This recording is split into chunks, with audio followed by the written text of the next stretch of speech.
Just drawn some shapes, a heart shape, a square, a circle, a leaf shape, a bigger heart, and then just some random shapes arranged in an order. And I'm going to play around so that way we can get a little bit more experience with the brushes. So now the brushes we're using today are from your set with 4 pieces: a larger flat brush, a medium-sized round brush, a slightly smaller medium-sized round brush, and then a small brush. I've got everything set out here. I've got my cloths to work with so that way I can absorb extra water out of my brushes if I need to. I've got my clean water, my dirty water, and I've got my palette set out here. Now I've got 2 tubes of gouache, a black gouache and a white gouache, and I want to just show you this so that way you understand you don't have to use that much paint. I'm going to set out just a little, on this one I'm going to set out a little of the white paint. You see I'm just doing a little squeeze there. All right, Shuggy needs to see, so there's a little squeeze there. All right, Shuggy, go on. And then the black paint, just gonna squeeze out a little of that. I'm gonna put that down here in this one. So you see how much paint I've got set out here, okay? Just not that much paint.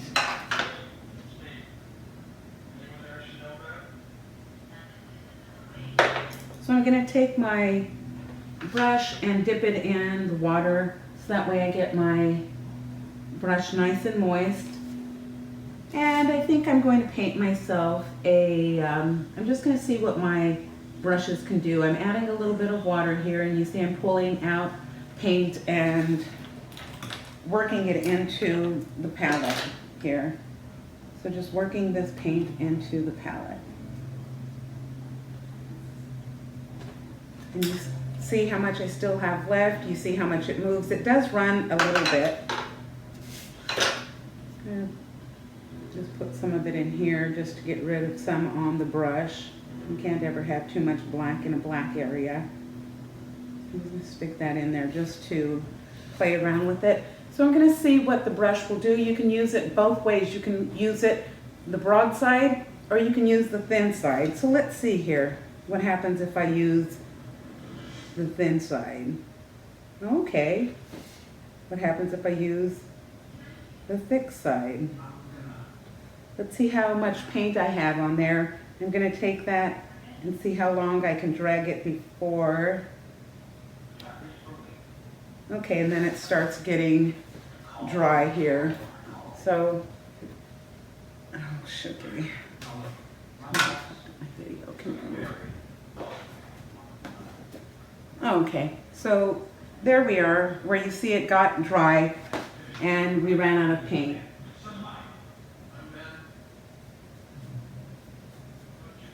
Put a little bit more on here. See what happens if I cross over here.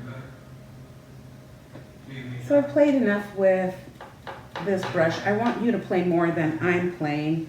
Let's see if I can make a nice line over here on my little shapes over here.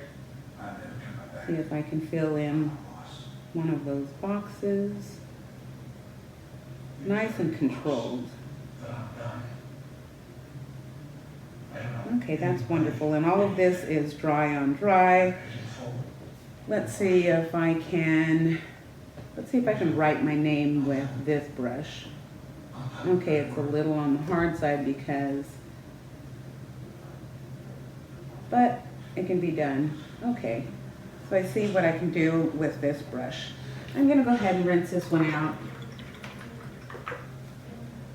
Clean it out, then I'm going to see what this one does. And maybe I'm just going to use a little white paint and add that in. Take some of my dirty, mix that in there for a nice light gray. Take some more of the white out. mix it. I'm standing over it so I can see what values I'm mixing.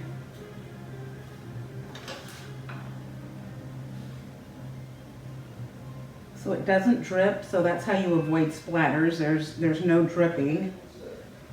If let's see, so that's how I can get splatters, is if I actually splatter it with that. But let's give that a look. You see, it's not running down the barrel. It's just nice and sort of a medium thick viscosity. So let's see here. Let me go into here.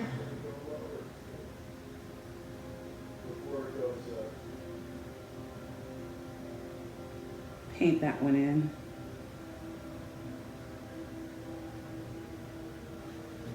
See what happens if I write my name like this.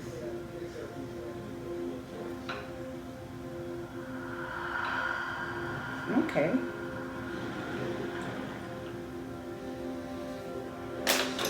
So now I'm going to play with the middle one. Get that nice and wet. Clean it off because I see that I left it dirty last time I used it.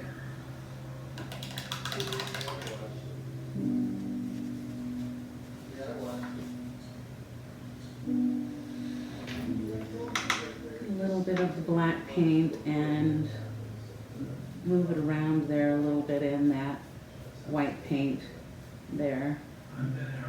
Clean that brush off. Get rid of the water.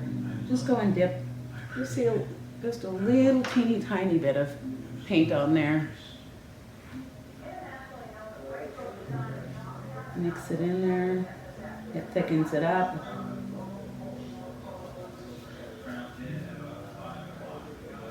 I've got myself a nice mid-tone. You see it is sort of runny, but not too runny. And then if I hold my brush over here, it does not drip off. So I'm rolling my brush in here, the round brush, just shape that tip. So you see how I can push out and have the tip wide and flat like that.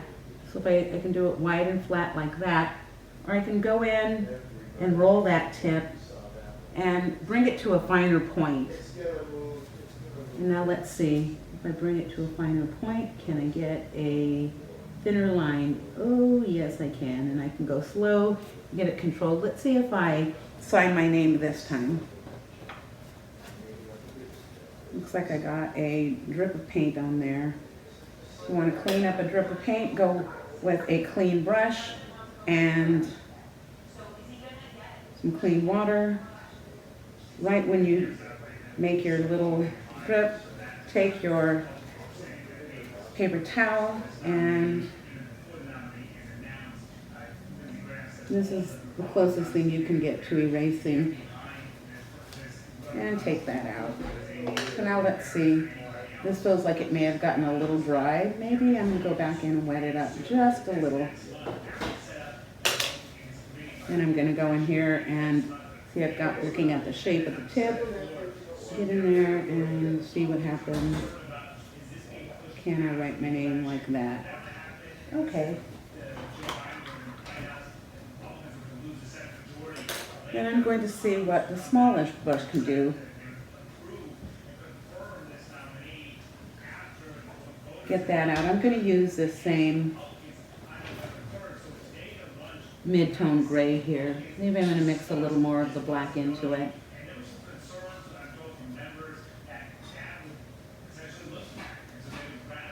All right, I rolled that tip around to shape it up. Let's see what I can do here with a teeny tiny brush.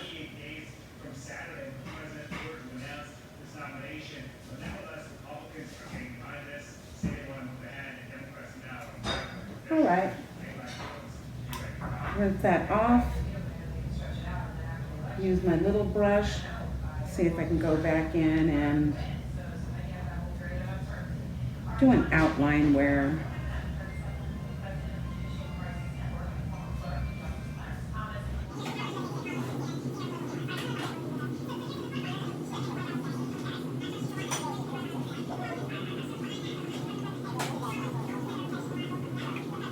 So remember, your paint does not go anywhere where water isn't. So if you're going to do a little of the wet on wet technique, you can also be really careful about where you put your water, and wherever you put clean water, that's where your paint's going to go when you put paint in there. So I'm keeping that, looking at this from the side, using the light to see where I do have water. I remember I went a little too wet before, so I can see a little bit of that on the surface. So let's see what happens if I just go in there and take some of that up. So then I'm going to use the this middle brush to do a little wet into wet. And I'm going to go from one side of the heart being dark over on this side. Okay, so I'm just speeding up the video here for sake of ease for viewing. But what I'm doing here is just mixing up paint right there in the palette and doing a wet into wet technique. That heart there is just a little on the damp side, and that helps me control the paint a little more. And what I'm doing there in the palette is just adding a little bit of white each time to the overall mix to get it lighter and lighter and lighter so that I get a nice gradient in that heart. Cleaning off the brush in between so that way I can make sure that I control the paint and the gradient, and I don't have any of too much of the different tones in that I actually don't want in there. All right, a medium-sized brush. Can I get in there and do those shapes? So I'm going to speed the video up here again a little, and what I'm doing in here is going in, and so this way I control the shape of that I'm trying to capture. I am just going in and doing a nice outline around the shape, and you see that you don't have to leave your paper in just one position, and especially if it's this outline there. And I'm just going to fill it in now. So I'm just painting that little square in and getting it nice and filled with the value that I'm interested in. Always clean the brush off in between or right after using it, and if you're going to use that same brush again, you want to make sure you clean it so you don't have the previous value or color, but in this case, since we're working with value, so you don't have the previous value contaminating the next area that you actually want to paint. So I'm switching up brushes and just playing around so I can see what my different brushes do. This is what you want to do when you're new to brushes, or when you're new to a particular technique, or like if you've never painted before, or if you've never used gouache before. You want to make yourself familiar with your materials and just what I call playing around with them, taking them for a test drive, so this way you can see what they actually do, what they produce. Play around with the values, play around with the viscosity even, add a little more water, see what happens when you add a little more water, see what happens when you add a little less water. So this way then you take a mental note of the effects that you get, because then you want to use these effects to your advantage and produce the results that you're actually looking for. The medium has its limitations, and so you want to work within the limitations of the medium and get the results that you want. So still playing around and filling those other shapes that I created there to see how much control I can have over them, if I can stay within the lines. This really is about seeing how I can control the medium. When you're actually doing a shape, you may find that you really don't need as much pigmentation or as much paint. You probably don't have to put down as much as you really think that, that like intuitively at this point, without being experienced in it, you may think you have to use more paint, but you really don't. It goes pretty far. If you see that you've put too much water in a particular area, all you have to do is take your paper towel and press that right down on top of that spot and absorb some of that water up. Now here what I'm doing is just again playing with the tips of my brush. Sometimes I will cover the paper a little if I feel like just to make sure that I'm not going to mess up what I've already painted before I cover that paper. And it's also good to cover the paper to keep your paper from getting too much of the oil from your hand onto your watercolor paper.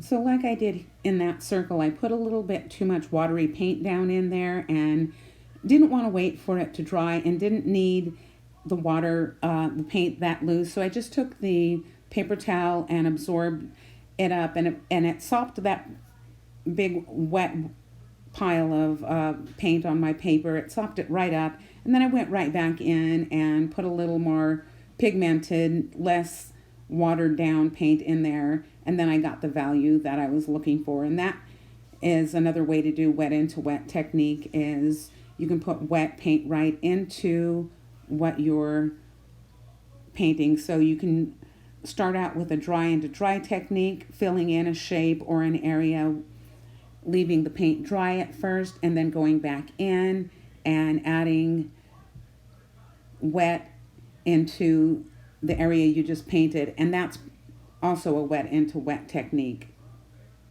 Once an area has dried, you can go back in and do layering on top of that. So what I'm doing here is I'm taking and putting a line or something of an arrow in through that heart that I painted before, put in a little dark mark in through it, mix up my paint a little more. Now I'm just going to play with the other shapes that I've drawn on there, fill those in a little bit, seeing what I do with the brushes, seeing what the brushes do, see what we do as a team together. And now I feel a little more comfortable with my tools, and I feel like I might be ready to paint something a little more serious than just play around shapes. Now here's a close-up of the playing around, the brush test drive, and a close-up of my palette so you can see how much paint is left on there. Happy painting!